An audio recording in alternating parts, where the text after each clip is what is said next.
Good evening, everyone. Thanks for coming. My name is Lucy Handley. I'm the Adult Programs Coordinator with the Ridgefield Library. I'd like to thank our co-sponsors, Ms. President and the League of Women Voters of Ridgefield. And now I'll welcome Kavya Anand, who will introduce tonight's speaker. Welcome, Kavya. Hi, everyone. My name is Kavya Anand. I'm a Miss President US mentor, and I'm a senior at Ridgefield High School this year. For those of you who don't know about Miss President US, it's a girls' civic leadership program, and it was started in Ridgefield 5 years ago. We'd just like to welcome you to our first author talk. Before we begin, I wanted to thank the League of Women Voters of Ridgefield and the Ridgefield Library for being such wonderful community partners. Brenda McKinley, the library's director, is a founding board member of Miss President and is always on hand to ensure each session held at the Ridgefield Library goes smoothly. So our very first author talk features Devi Lockwood, who is the commentary and ideas editor at the Philadelphia Inquirer and the author of 1001 Voices on Climate Change, a book published by Simon & Schuster in August. Previously, she worked as an editor and writer at the New York Times opinion section and launched the ideas section at Rest of World.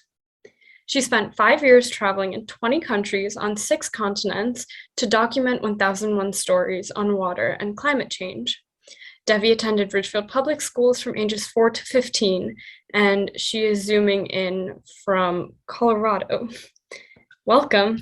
Thank you.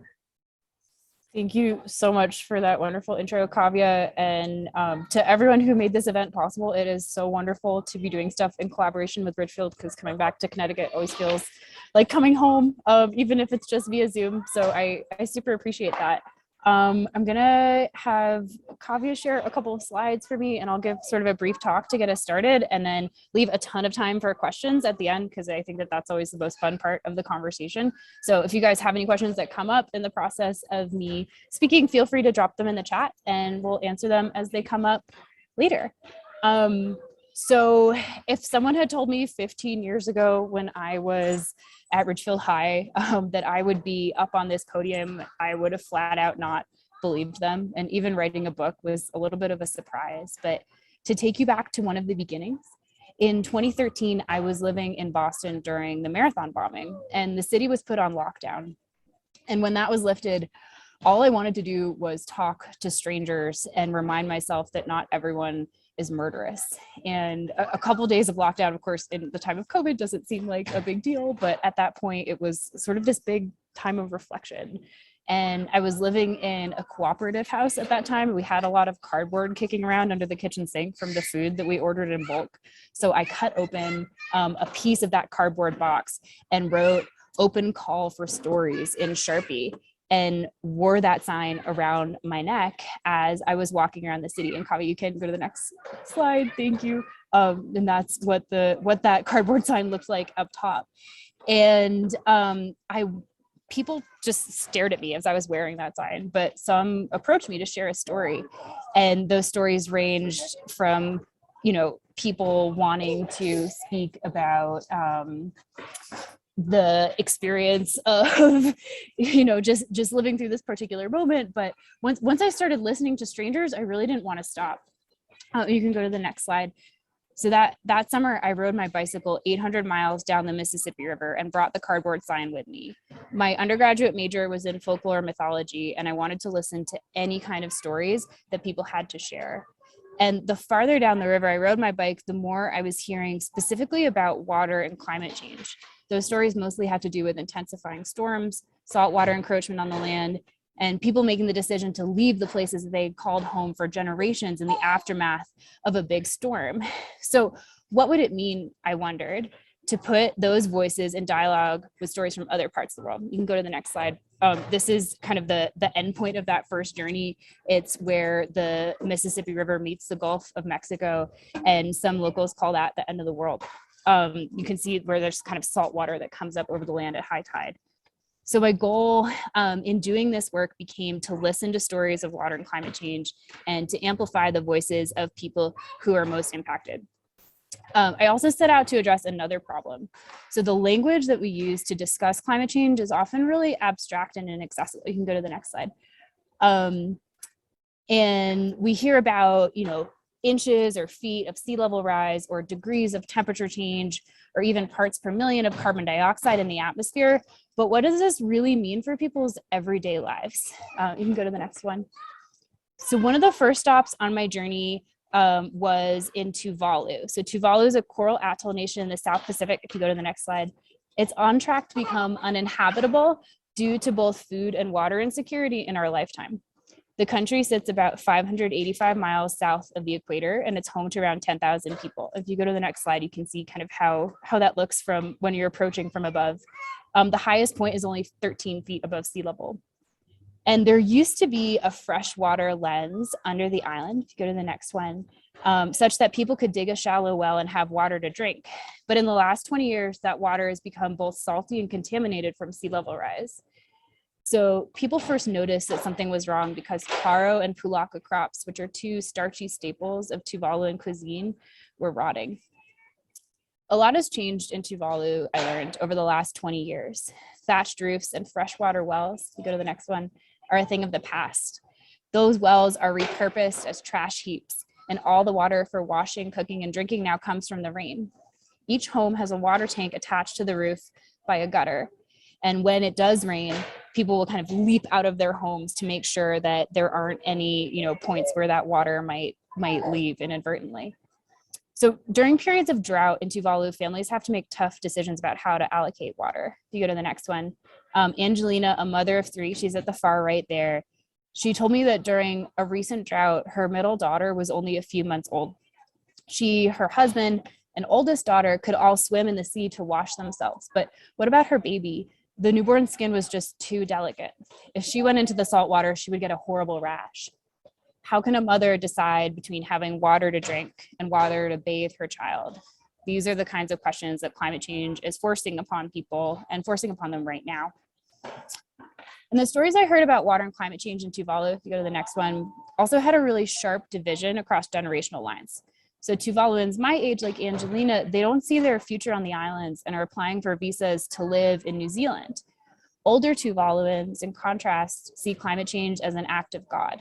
They told me that they couldn't imagine living anywhere else, and they didn't want to leave the bones of their ancestors, which are buried in the front yard. Go to the next one. Climate change is also an environmental justice issue. This means that typically those who are most impacted by the problem are also those who have contributed to it the least and are also experiencing other forms of systematic forms of oppression.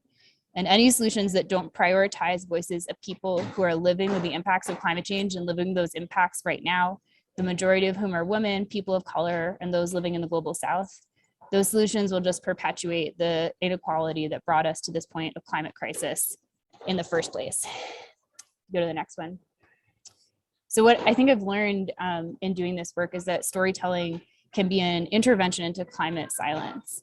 It's an invitation to use the ancient human technology of connecting through language and narrative to counteract inaction. And it's also a way to get some of those voices that we most need to hear into powerful rooms.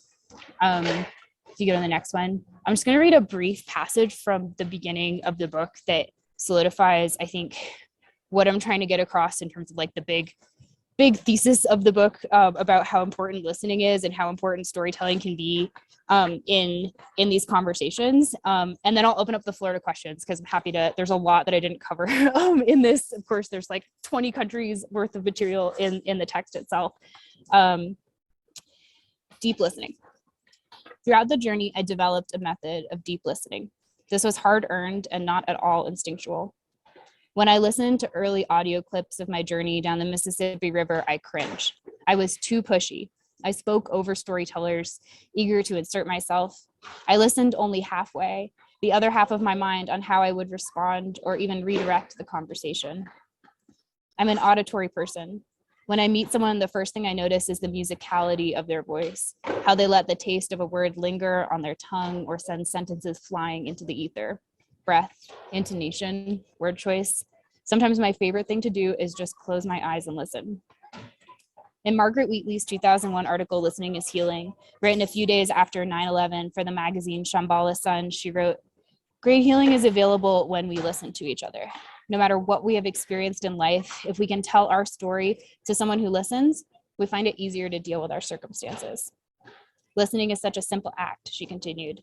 It requires us to be present, and that takes practice, but we don't have to do anything else. We don't have to advise or coach or sound wise. We just have to be willing to sit there and listen. And if we can do that, we create moments in which real healing is available.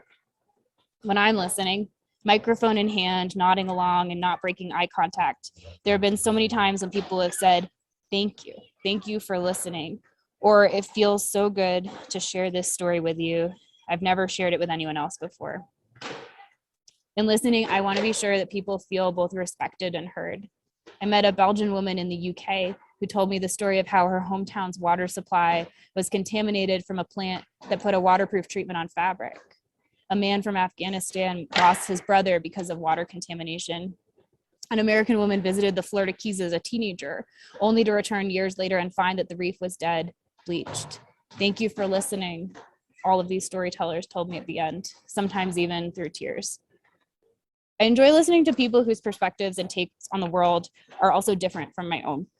There's a difference between offering stories and opinion and offering something aggressive or vitriolic.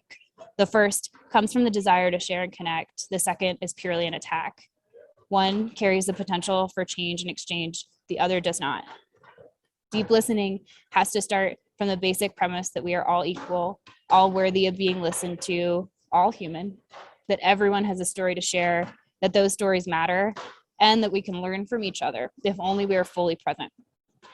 Deep listening is listening without the intention to respond, listening with the whole of one's body, making eye contact, leaning forward, nodding along without interrupting.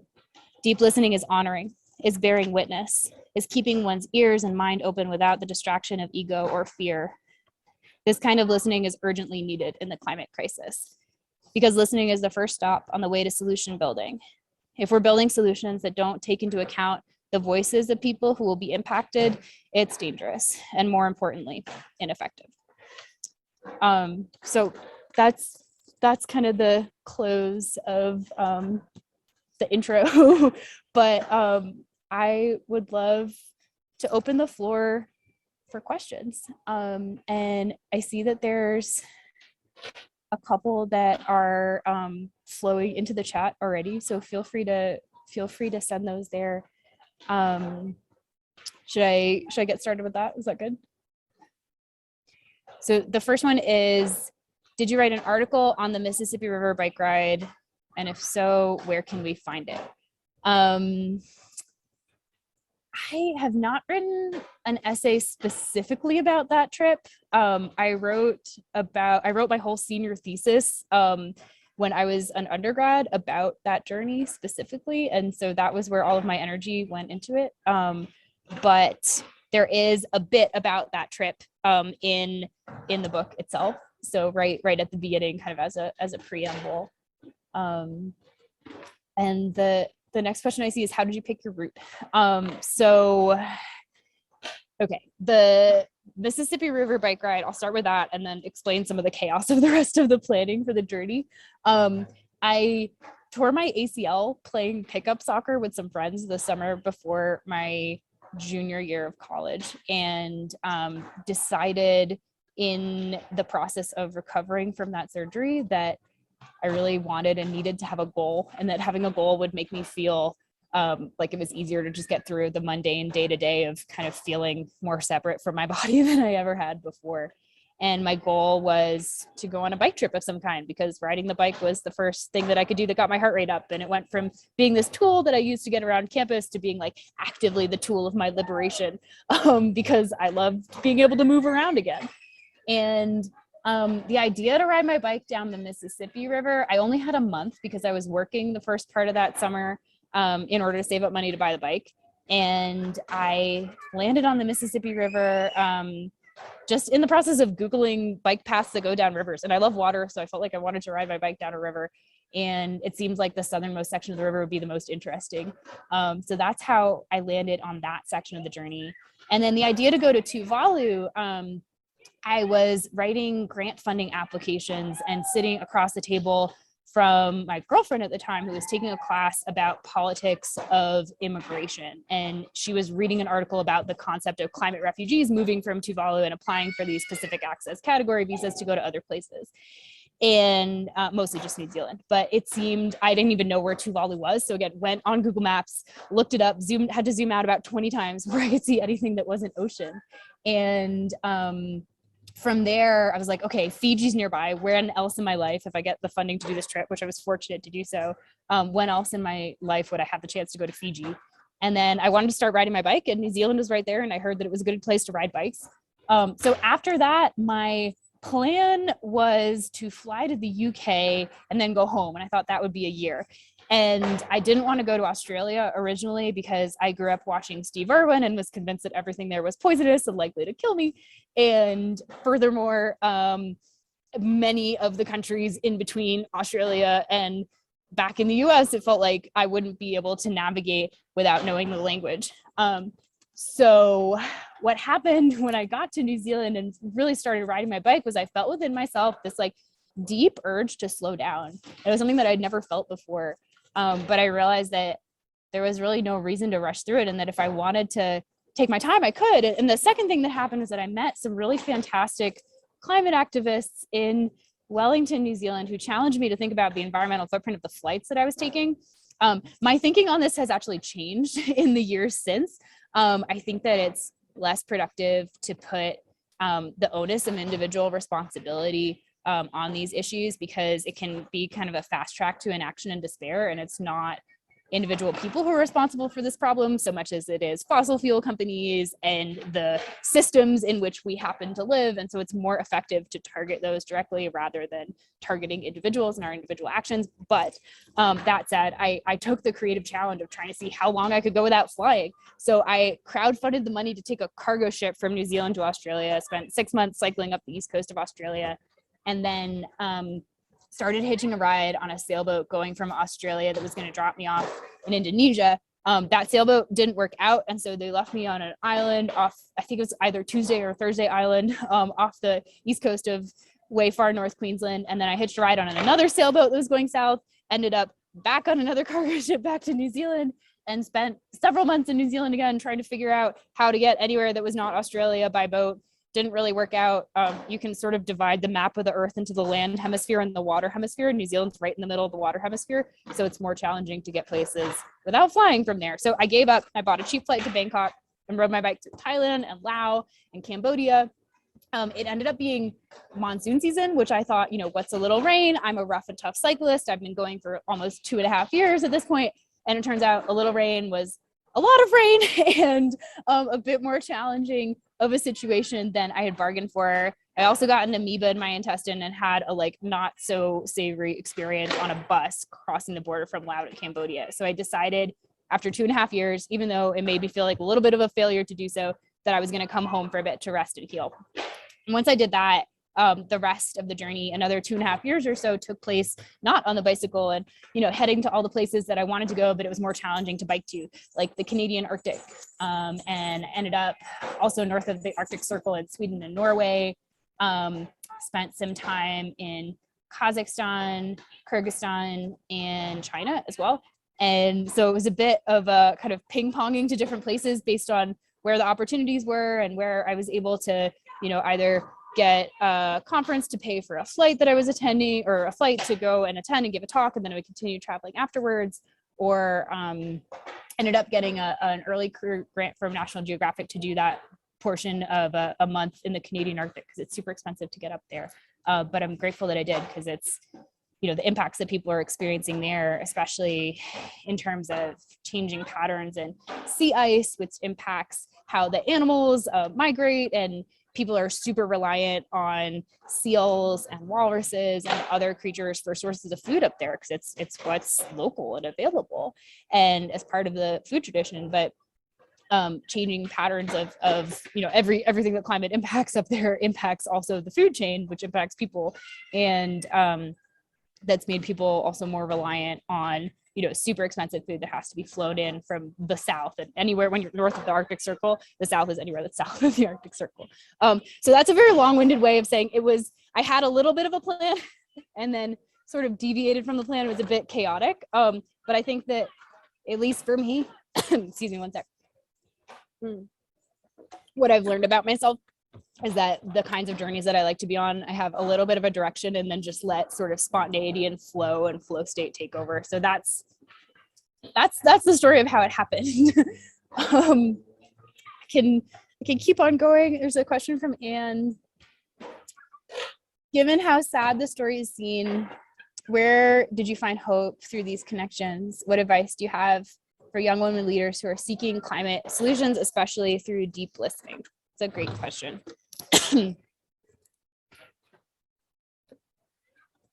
Okay, so for me, honestly, doing this project, quantifying it with wanting to document 1,001 of these interviews, and also just the openness that it required to walk around with a cardboard sign, right? It was a kind of vulnerability that felt like strength. And in a way, yeah, people ask about hope, not just me, but people who write and deal with these issues all the time. Like, how do you find hope in what seems like a really, stressful set of issues? And, I agree that it's hard. And then I think the best response to something that's hard is to, do something about it, or find people who are working on like-minded things and be in dialogue with them and see, I think it's important to really know yourself and know what your strengths are. And my advice for young women leaders who are seeking climate solutions would be to, I think, turn that framework of deep listening, not just outward to other people, but also inward to yourself, right? What are you awesome at? What gets you out of bed in the morning? What are you super excited about?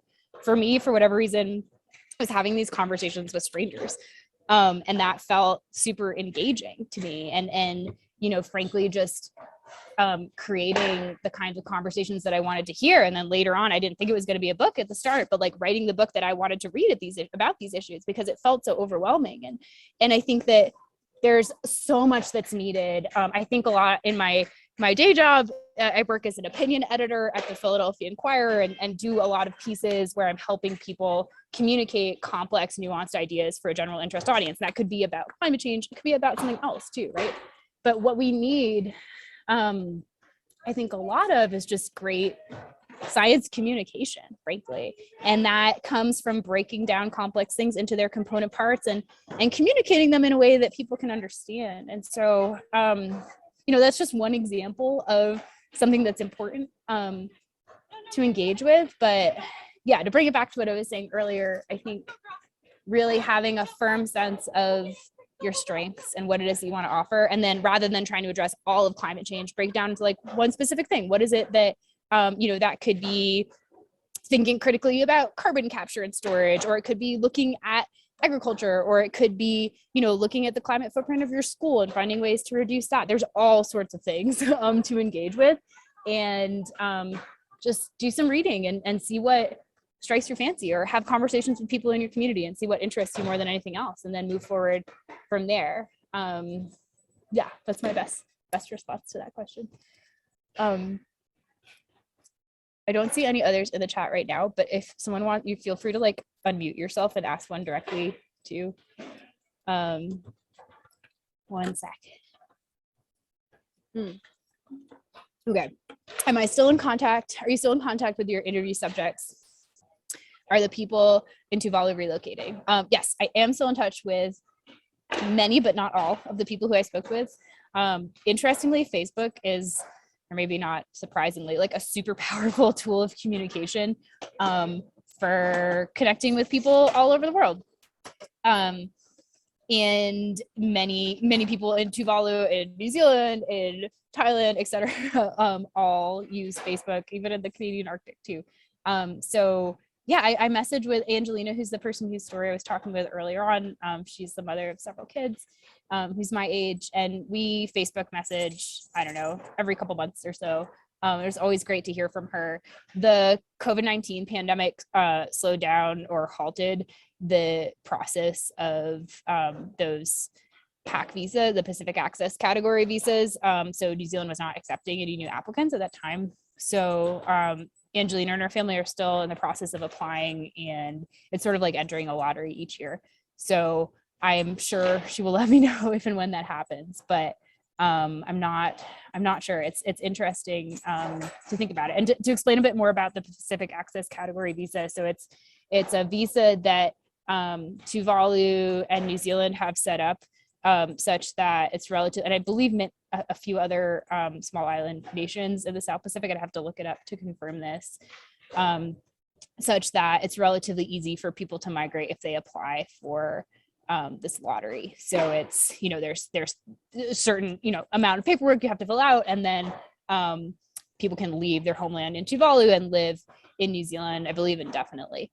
So it's, it's a big question. It brings up these big questions about what even is home, and is it possible to continue to maintain a sense of one's culture when you leave for these reasons, right? And it's something that I think is difficult, and that people are grappling with it in an everyday way. But I know that, as I mentioned earlier, for many Tuvaluans my age and younger, they just don't see their future on the islands. And by some estimates, Tuvalu will be uninhabitable because of that sea level rise and its impacts on groundwater in 2050, which it's really not that long. We're closer to 2050 than it seems.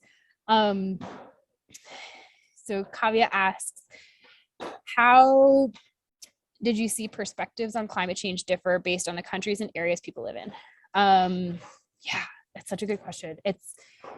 Climate change is one of those issues that's so deliciously complex, and there's all these hyper local examples of how people are living through it right now. What comes to mind is, even in Australia, for example, I spent 6 months cycling up the East Coast, and there was a huge variety of stories that I heard about, the Black Saturday fires in Victoria, which were in the early 2000s and killed, I believe, several dozen people. I spoke with a man who lost a couple of his friends in that fire, and he was talking about how higher temperatures that day intensified the weather. It's to such a point that the fire, it was dry, it was hot, it spread faster and farther, and there were high winds than it would have otherwise. And he's taken to creating these really intense, beautiful, massive oil paintings of skeletons with fire curling off of them in order to just cope with the difficulty of that situation. Another one that comes to mind, also again from Australia, because it's on my mind for whatever reason, is cyclones there. So that's the word for hurricanes in that part of the world.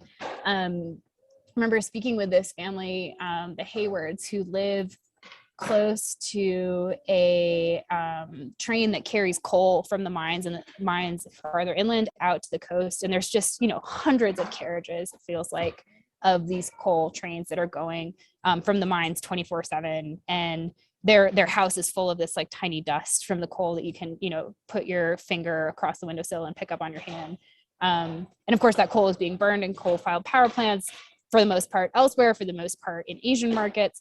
But it's also just fascinating to hear their stories of what it feels like to experience the intense flooding events that come after cyclones, which in their lived experience have become more intensified. I think there was, all of this detritus from their backyard that ended up on a neighbor's porch, and they were laughing about that. But there's also this kind of deep fear that comes along with that humor, right? It's one of those examples, I think, of humor masking something else. And yeah, I mean, I could go on for hours. Is partly why I wrote a whole book about this, because there were so many specific stories to share. But which makes it hard to draw one big conclusion from it. I think one generalization that I can make of the people who I met who were skeptical of climate change, or what we might call climate deniers, of course, it's always more nuanced than that. But of the people I met who are voicing those views to me, one thing they had in common was just a lack of trust in the science. And I think that comes down to, unfortunately, a fault in the science education system itself that's led them to that point where, they're not able to understand the information that's being spoken to them. But it's not only that, it's also a fault in the science communication itself. And that's where, as a person who works in the media, I think about this quite a lot. I remember meeting this one couple in New Zealand who told me that every time they turned on the news and saw something about climate change, it was the same image of what they thought was the same iceberg calving from Antarctica into the same patch of the sea. And they're like, this is phony. Someone has to be making money off of this, right? And I think when we rely too much on the same imagery to try to explain or depict climate change, whether that is a iceberg calving into the ocean or a polar bear or what have you. It really flattens the conversation, and it's more important, I think, to bring multiple perspectives in. And from what I've learned, the Yale, if people are curious about this, the Yale program on climate change communication has some really fantastic research that they publish every year. They do these longitudinal studies of the American public over time, where they're trying to, again, complicate the idea that there's just climate believers and climate deniers. Instead, they've divided it into like global warming 6 Americas. And so at one end of the spectrum, there's, your standard internet troll. There's not very many of them. And then at the other end of the spectrum, there's people who have completely devoted their lives to like climate change and addressing this issue. But then there's people in between who are, maybe hesitant or skeptical. They have better language to describe all these terms. But one piece of that research that has stayed with me over time is about the importance of values-based communication. So what that means is that we're having conversations with people about these issues. It's easy to just lead with the facts or think that, hammering someone over the head with facts will be the most persuasive way. But in fact, it's not. People can become really defensive. Instead, it's better to create a connection around a shared value. And that value might be family, or it might be, having a safe and livable place to call home for future generations of kids, right? And really targeting that specifically to a community that maybe the two people are sharing in common. And that kind of values-based communication is way more successful in bringing people into the conversation than leading with facts and expecting that to be the most persuasive thing. So facts are important, but there's also the like feelings and storytellings part of it that I think can help bolster things and frankly just make arguments more persuasive.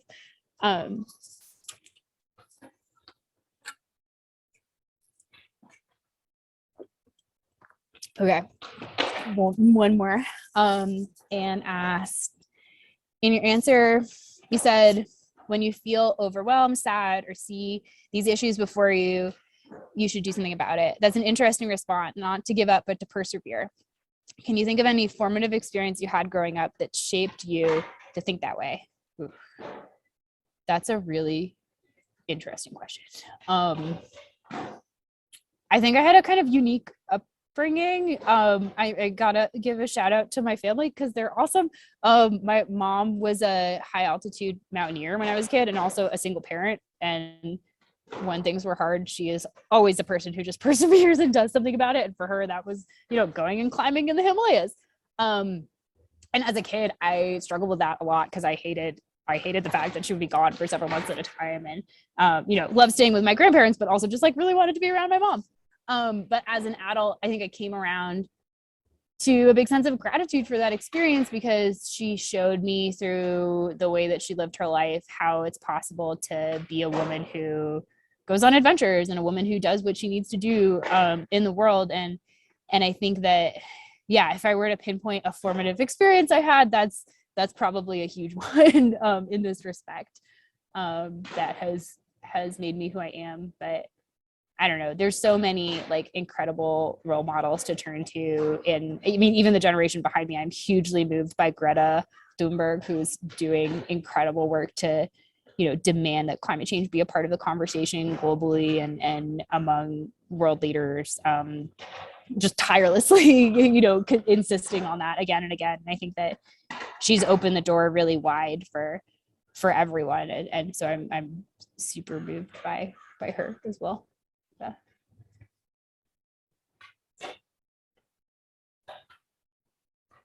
Seriously, ask me anything. No question is too small or silly. There's no bad questions in question asking.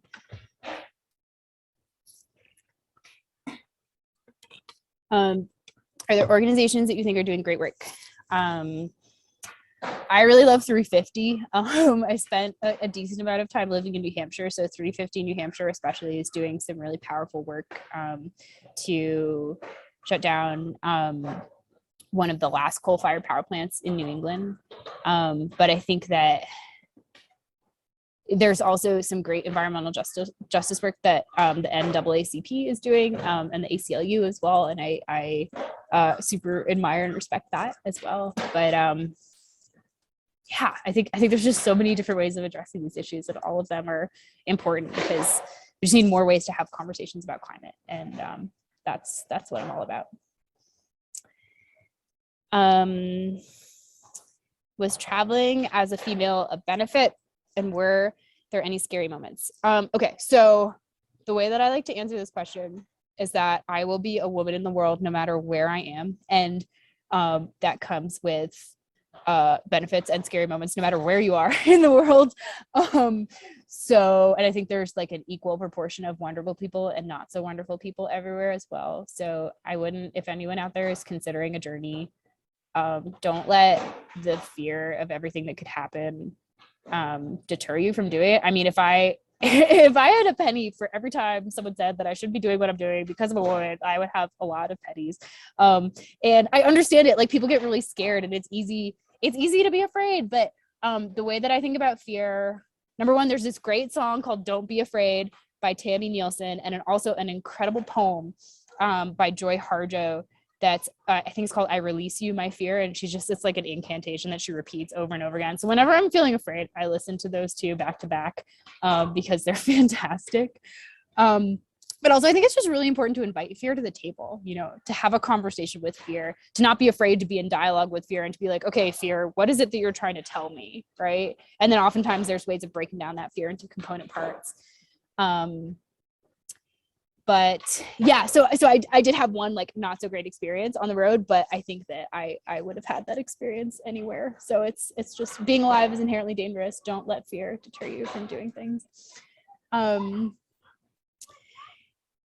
says, as someone who spent a large chunk of time in RPS, what would you say to young girls in our school system who want to begin to create change in any topic?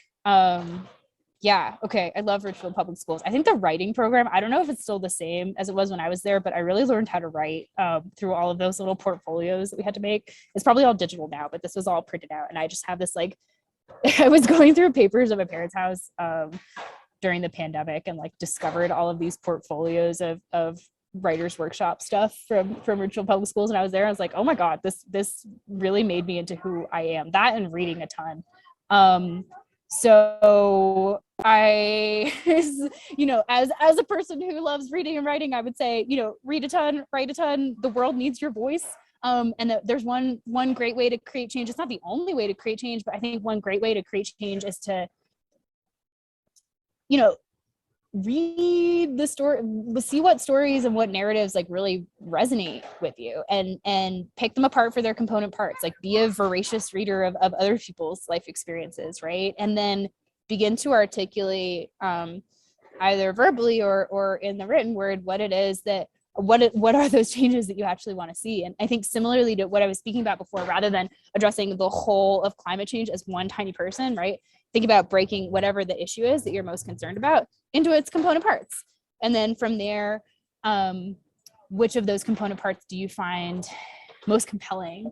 And just follow what makes you feel excited. I mean, life is short and there's room, even in these difficult issues, to find joy. And I think that it's important to maintain that, like a sense of joy in whatever kind of work that it is that you're doing to create a positive change, because otherwise it's really easy to feel burnt out. So that would be my best sense of advice.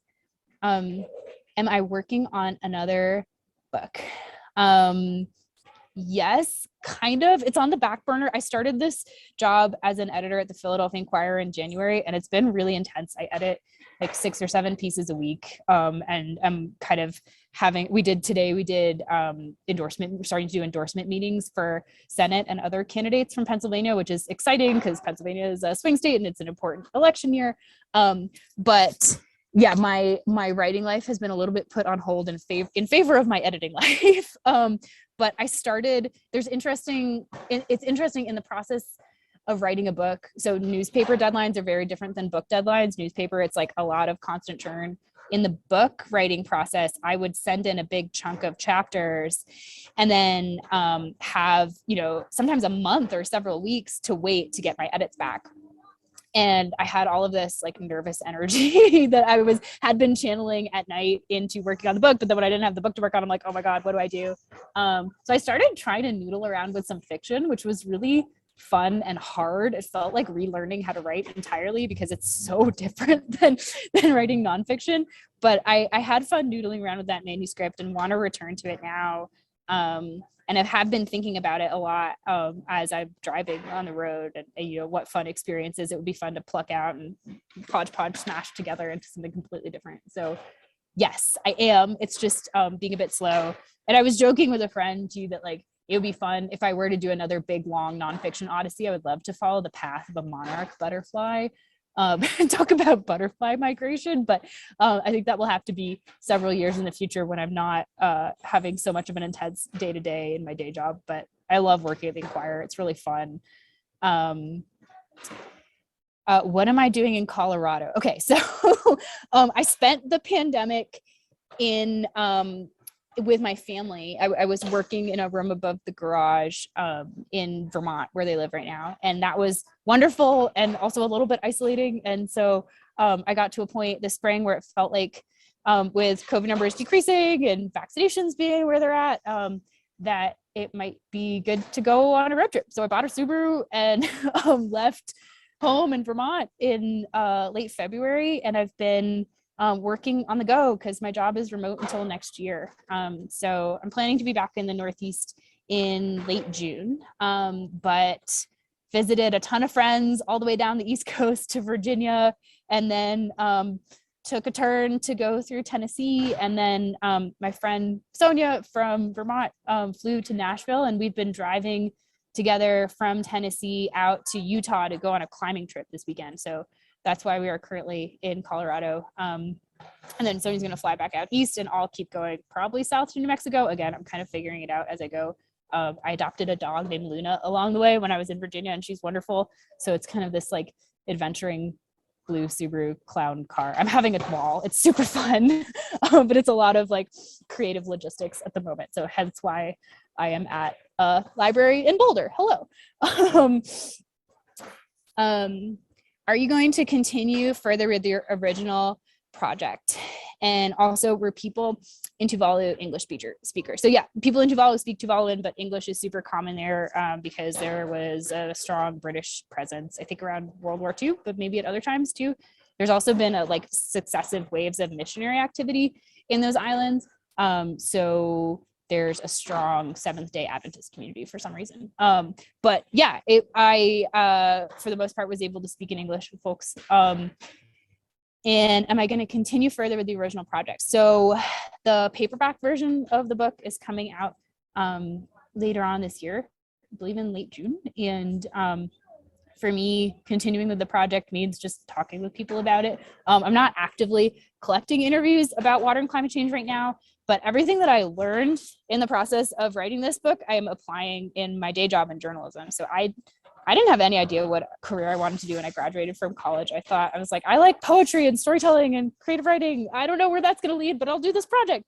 And I sort of fell sideways into journalism along the way because I sent in essays, like freelance writing essays, and started working with editors. And the more that I did this, the more that I realized how much I loved it. And being an editor is really exciting because I get to apply these lessons that I learned from being edited and from doing all these interviews to helping other people tell their stories in the most persuasive and compelling ways, and being led by facts and all of those wonderful things. So yeah, the continuation of the project right now is just sort of in a different form, but the lessons of it are always with me. And if anyone at all is interested in getting into journalism, or if writing is like remotely a thing that you love, I'll drop my email in the chat, but I have this whole list of creative writing resources, or not creative writing, excuse me, journalism resources that I've compiled over the years for people who are getting started, because it's one of those industries where you kind of don't know what you don't know, and connections can help a lot. But we need more voices in journalism in general, and I'm evangelical about very few things, but that is one of them. So if it's something you're interested in, please don't hesitate to send me an email, and I'll just shoot you that list of resources, because it's stuff that I wish I knew when I was getting started, and that hopefully will be of use. any possibility of turning the book into a movie or a Netflix series. I am not in charge of that. That would be completely the realm of the publisher who handles things like that. So I love the folks at Simon & Schuster, but I honestly highly doubt it at this point, unless there's someone who wants to make that happen. But hey, maybe for the next one, that would be fun.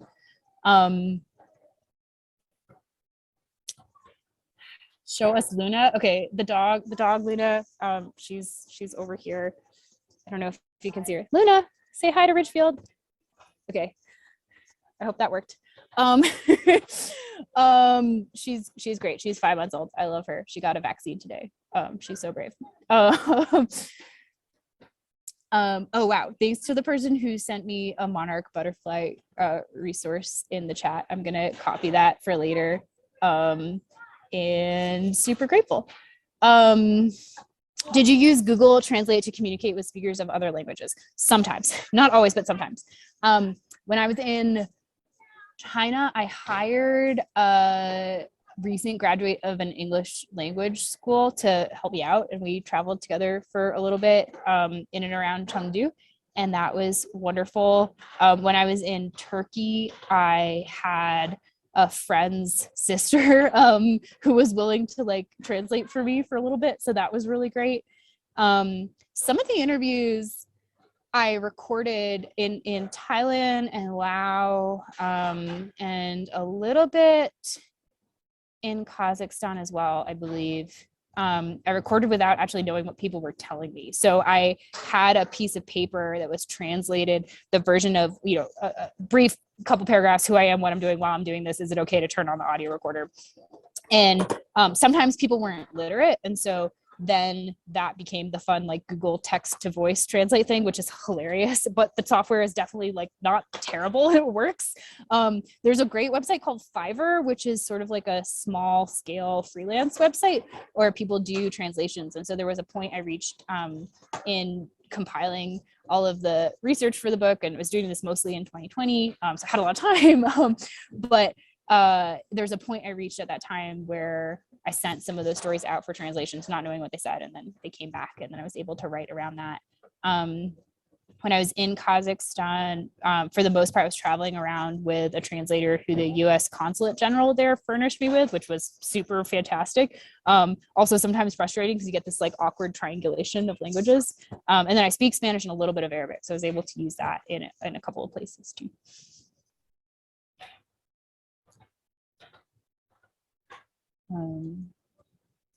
Any other questions? Feel free to ask.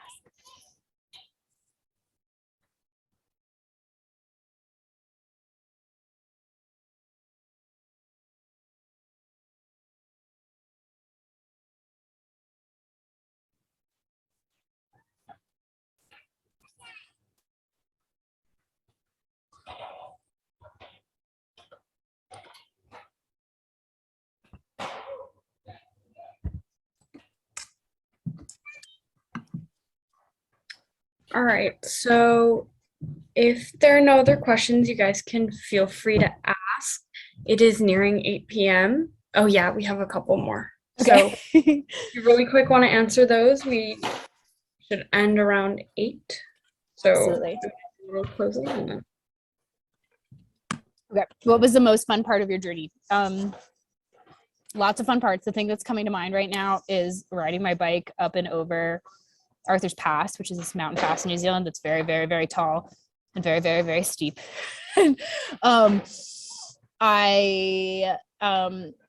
One of the most fun parts about riding a bike in New Zealand is that the landscapes are so diverse, but it's also possible within the scape of within a short amount of time to get from one of those types of landscapes to another. So I started the morning on the west coast of the South Island, and then slept a night at Potter's house, and ended up like bathing in a river and sleeping in a yurt that they had, which was very kind of them to offer to me, and then left very early the next morning to start climbing this super steep part to get up to the mountain pass. And I was running low on food and very, very, very hungry. And so I stopped in at a gas station, and the only thing that looked palatable was this bag of they didn't even have like gummy bears or gummy worms. It was gummy vampire teeth. And so I sat outside and I just pounded this bag of gummy vampire teeth, and in a bit of a sugary haze, rode my bike up the rest of that hill. And there's like a viaduct and all this like waterfalls that are passing by. It was gorgeous. And the folks I met at the gas station were wonderful, but they're like, oh, if you don't make it, like, feel free to turn back around, just roll down the hill and we'll give you a ride up the rest in our truck. And I'm like, no, I'm going to do it. Because when someone tells me I can't do something, I'm like, okay, I'm absolutely going to do it. So made it to the top, and I was so thrilled that I like dropped my bicycle to the side. I picked a flower, I put it behind my ear and did this like happy mountain dance just for myself on the side of the road. And then I don't know, kind of, I made up a few like fun ritual roles. I spent a lot of time on my own on this bike trip, and I loved that. But making up little rituals like that, like when I get to the top of a steep hill, to stop and pick a flower and put it behind my ear and have a happy dance, like that stuff made it way more fun. Similarly, I had a rule that if I saw swing sets and if it was possible to stop and use the swing sets, then I would always use the swing sets. So like always stop for swings. But I don't know, small things like that brought me a ton of joy. And just, you know, every day that I was able to meet someone, and the beautiful serendipity of just having conversations with strangers, I love that. And that was always a super fun part. And then the most difficult part of the journey, I write about this a bit more in the book, so I'll just be super brief about it. But because it was rainy season, I ended up having to take a bus across the border from Laos into Cambodia, and had a really terrible experience on that bus. But I was fine in the aftermath and got to learn about what panic attacks were, because I didn't know. And honestly, in the process, like got to know myself and my own fear a lot better. And so that was the hardest part, but I got through it. How did you decide on the way to structure your book? So it's loosely chronological, but more so geographical. I structured it with each chapter. So there's the intro, and then I start in Tuvalu, even though it wasn't the exact first place I went, because I was in Fiji for a little bit before I went there, but because I think it's sort of a case in point example of how like intense the impacts of climate change can be. And then sort of the next several chapters are all in countries in Oceania where I was visiting. I have a whole chapter where I'm just at sea and hitching rides on sailboats and cargo ships. And then loosely in Asia at the UN climate talks in Morocco, and then back over in North America, South America, and then ending up in Europe. So that's, again, it didn't happen chronologically that way. I was a bit more of a human ping pong ball for the 5 years that it took to do the research of this book. But it felt best to loop places together that were connected in that way. You interacted with politicians about specific issues. How did that go?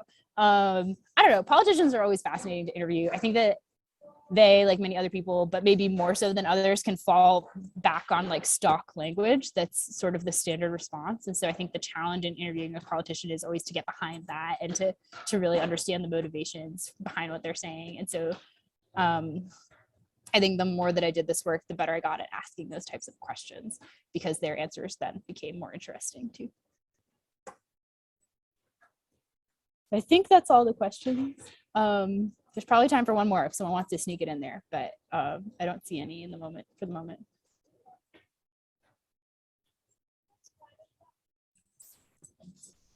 But yeah, thank you all so much. It was really fun. Super grateful for your questions and for making the time. And did I talk to Al Gore? No, I did not. Thank you, Devi. You are brave and intrepid. Thanks. I love your story, and I'd love to see where you're going. And also, I'm very interested in your fiction book. Oh my God, I'm interested in it too. I gotta finish it first, but you will one day. Yeah, yeah. You got a long life ahead of you. Many adventures. Okay, no more questions? Devi, may I just say thank you so much for everything. And Lucy, is Devi going to be at the Ridgefield Library if people want to come see her in person over the summer? If she can find the time, because she has quite a schedule. We'd love to do an author event for the paperback edition of this book. I would love that too. Yeah. And you just check our website, and we send out lots of e-blasts. So if she can come, we'll accommodate her.